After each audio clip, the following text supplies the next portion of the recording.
Imagine you're sailing on the newest and largest cruise ship ever built, icon of the seas, when suddenly the elevator you're in stops running, the lights go out, music stops playing, and you feel the ship slowly drifting slower and slower. The power's out, and it was noticed by those on board. Plus, Carnival's got something to say about your drinking and smoking on your next cruise. Oh, and Virgin is mad at their travel agents. Let's roll the intro.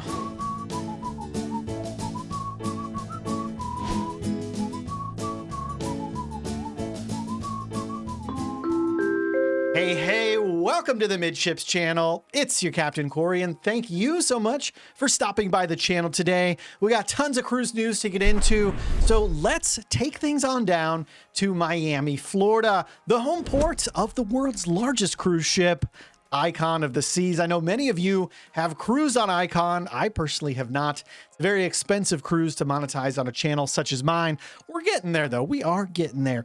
Well, Icon, though, may not be getting there because just recently, on its most recent cruise, Sunday, the 19th, the power went out aboard Icon of the Seas mid-cruise.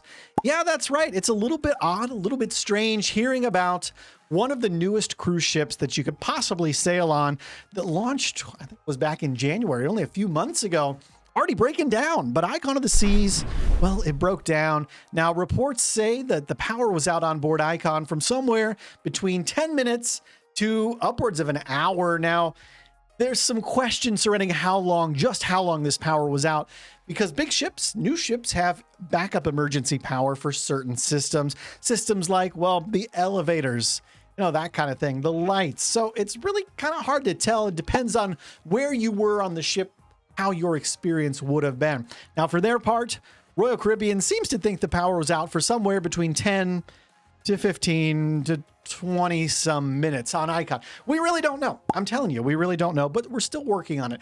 Now, this was noticed by some people who said that during the outage that some of the elevators stopped working, water slides weren't running, the blenders weren't working for your margaritas by the pool, music stopped playing over a lot of the PA systems in the ship, so it was probably eerily quiet. And perhaps two of the most eerie things that you would have noticed during a power outage on Icon of the Seas, well, first and foremost, would have been the loss of propulsion power or the slowing of propulsion power. People are reportedly saying that they felt the ship slowing down. Now, did they really? I don't know. Maybe it's a possibility. We weren't on the ship to actually know if you could really discern that. It would be difficult unless you were out on the outer decks, and maybe so. But also people noticed that about 10 minutes after the power turned out, started getting a little bit muggy inside the ship. Yeah, she's down in the Caribbean and no AC. There's, however, 5,000 people on that ship, 6,000 people, all opening doors, closing doors. It's going to get hot pretty fast on a ship like that. Now, Icon, of course, is not the only ship to ever be in the news for losing power. You all remember back to the Carnival Triumph, the poop cruise from hell. Yeah, we all know about that. So it's not known exactly what happened on board Icon of the Seas, but power was restored relatively quickly and she continued on her way. It's said that they were able to make up for the slowdown that they may have experienced by just cruising a little bit faster. Yes, that's pretty easy. Most cruise ships don't actually sail at their full speed. When they're going places, they usually sail a little bit further back, dial it down so you and me, we can have a comfortable time up on the outer decks, enjoying the pools, the water slides without getting just blown away. We've all been on the outer decks on a very windy day. It'd be no fun at all. But you know what would be fun? Stocking up for your next cruise ahead of time by visiting the Midships Amazon store. In there, you can support my work while getting some cool things to take with you on your next cruise. Check it out. There's a link in the description down below. Now, for this next story, drink them if you got them, smoke them if you got them, as they say. We are taking the cruise news over to Carnival Cruise Line, they're talking some stuff about drinking and smoking and muster drills. How do these things go together? Well, let me take a sip and then I will tell you. Haven't even finished working yet. What am I doing? All right, let's take things over to Carnival Cruise Line, where brand ambassador John Heald is clarifying some clarifications that need to be made clear to Carnival cruisers, those cruisers who want the old muster drill to come back. You heard me right. There are actually people that cruise with Carnival regularly who want the old muster drill to come back. And that's because these people smoke. And these smokers want to be able to smoke again in the casino. And they can't right now because of the new muster drill, the e-muster that Carnival started after the cruise shut down. This e-muster, if you've not cruised with Carnival, you've probably done it with most lines, except for maybe Norwegian, who's still a little weird on their muster drill. Basically, you just check in on your phone and then you walk to where your muster station is right when you get on board the ship. It's designed to just do it on your way in the ship. It's the easiest. And you scan in. You watch a little demonstration of how to put your life jacket on. Go on your merry way. And this unlocks another cool thing for you, which is your drink package. Have you bought one? That's another thing that's people are a little bit upset about with this new e-muster with Carnival.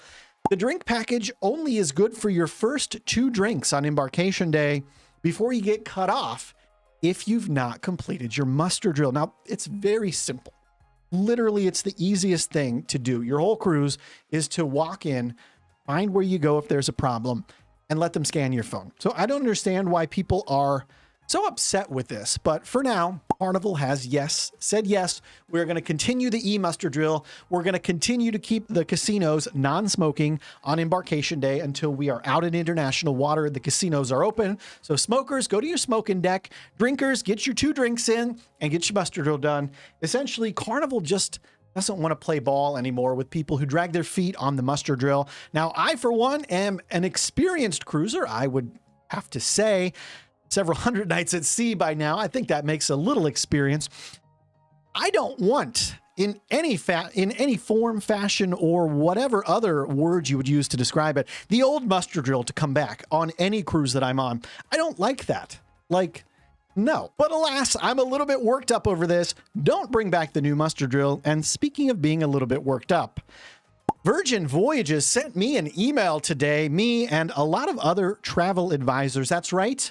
Full transparency. I am a first mate with Virgin Voyages. I could book a cruise for you with Virgin Voyages. If you want that, send me an email. You can find it in my YouTube About section. I'd be more than happy to get that done for you.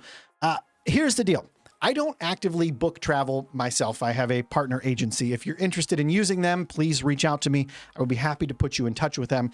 They represent some of the biggest names here on YouTube that book travel as well. It's not just me. Trust me, you know the names of these folks. Anyways, Virgin Voyages has reached out to their travel agents and told them, we think you're cheating on us. You heard me right. Virgin Voyages has seemingly found a rampant cheating problem going on with their travel advisors. And let's just kind of, I'll try to distill this down as much as I can. You can book your next cruise on board of a ship, right?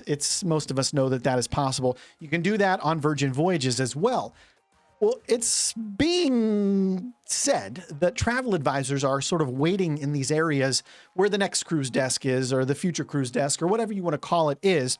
And they're going up to people who are talking about booking cruises with Virgin and saying, hey, I can book the cruise for you. Or did you just book this cruise here? Why don't you transfer it to me? I will handle all of the logistics as your travel agent. It's a little schmarmy, if you ask me. I don't personally do that. I don't sell my travel agency services when I cruise. But apparently this is such a problem that the cruise line has had to come out and say, and email every single one of their advisors and say, look, we're going to shut you down. You're not going to be a first mate. You're not going to be able to work with Virgin in the future. If this kind of behavior continues, and this extends beyond just the next cruise desk, you are not allowed to now, as a travel agent, bring branded material onto a Virgin cruise. Now, whether or not your travel agency t-shirt or hat that you like to wear or your beach bag is technically enough to get you canceled with Virgin, I highly, highly doubt that.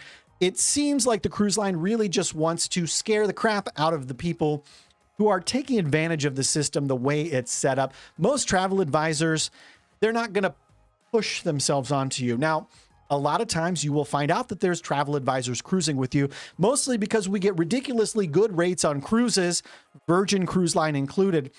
But I'll tell you, on almost every cruise that I've ever been on, I've met travel advisors, multiple advisors, and it comes up pretty naturally in conversation when you ask somebody, oh, What are you doing here on the cruise? So if that type of conversation ensues on a cruise and Virgin Voyages kicks you out of the travel agent team because someone asked you why you're there and you say, well, I'm a travel agent and I'm, testing out the cruise line, getting some photos, or I'm, selling my services, or I'm a travel agent, I'm taking a week off. You should be allowed to say that on a cruise, just like if you're a lawyer or a doctor, a nurse, a teacher, fireman or cop, or a mother, you should be allowed to say, hey, this is what I do in my spare time.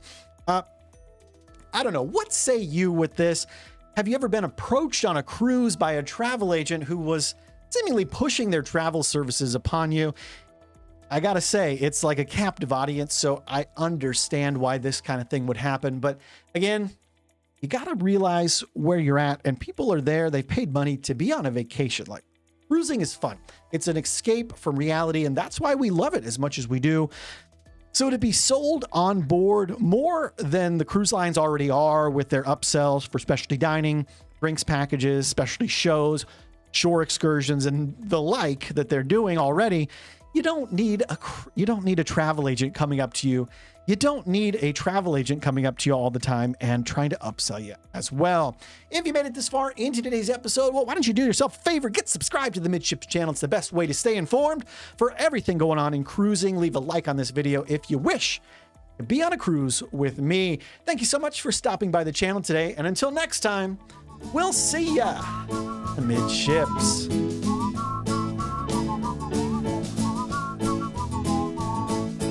La la la la la la la la la la la la la la la la la.